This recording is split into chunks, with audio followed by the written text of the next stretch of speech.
Hi folks, and welcome back to John Cato Solicitor Advocate TV. I am a Solicitor Advocate, just like it says on the tin. If you have any questions arising out of this video or any of the others, then you can find my phone number on the web.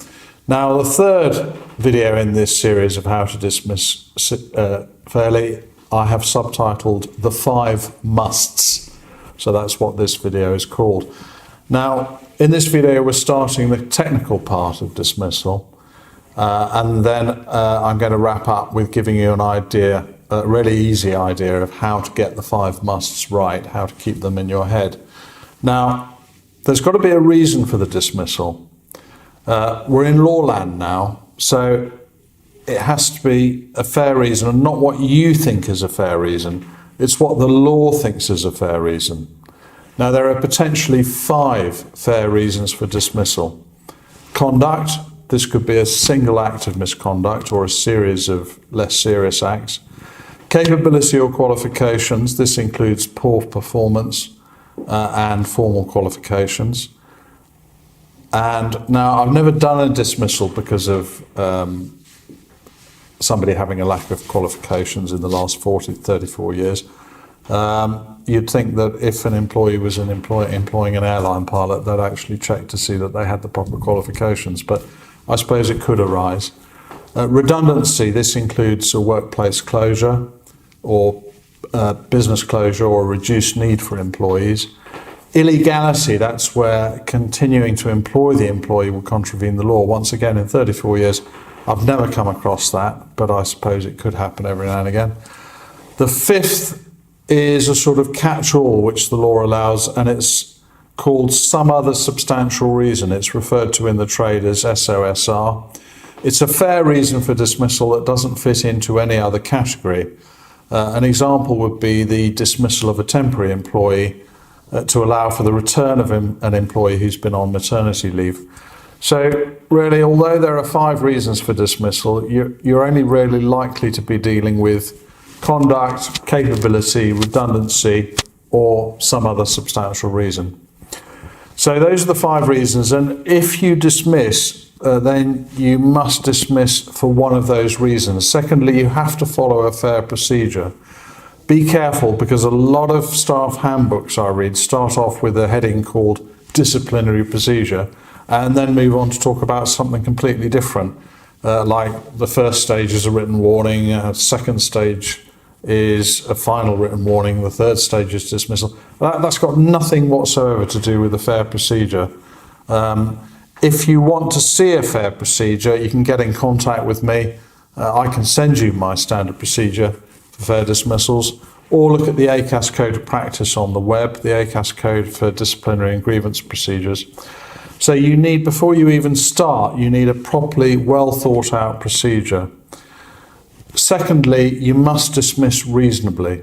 What that means is you've got to take into account the employee, the workplace, all the circumstances of the case, and the dismissal has to be reasonable in itself.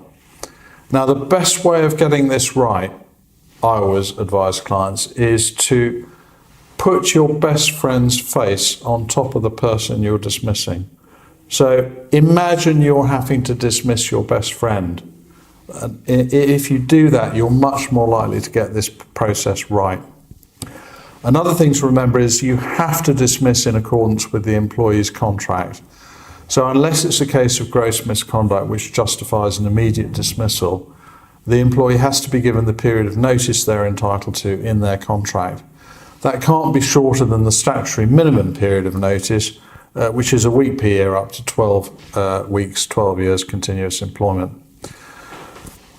Number 4, you mustn't discriminate. You can't discriminate in regard to any protected characteristics. Protected characteristics are defined in the Equality Act. I'm not going to deal with protected characteristics and the Equality Act in this series of videos. I will do a series about discrimination later in the year or early next year. You can find them all on the government website. There's masses of stuff written about them on the web. Now, if an employee has a protected characteristic such as disability, you mustn't treat them less favourably because of that protected characteristic. You have to be clear and careful that you're following the correct procedures. you're dismissing for a fair reason, and you have to keep notes and minutes of everything as you go along. Once again, it's absolutely essential to get the procedure right, and I'm going to go through that in more detail in video number 4.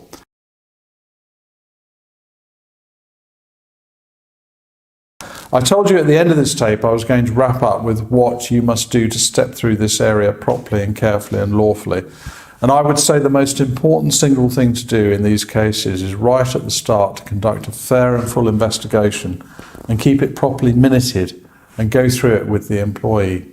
It doesn't matter what's happened. It doesn't matter if it's gross misconduct, whether they've been caught with their hands in the till and it's on CCTV, or they've been caught fighting with another employee, so you could dismiss them immediately. I wouldn't do that unless you're very, very confident about what you're doing. I would sit on your hands for 10 minutes, don't react instantly, conduct a full and fair investigation, go through everything with the employee and listen to everything that they want to raise. Once you've done that, sit on your hands again and have a good think before you move on to any type of disciplinary meeting. So that's the end of video number 3, and if you can stay the course, in video number 4 I'm going to be going into a little bit more detail about what a fair procedure is.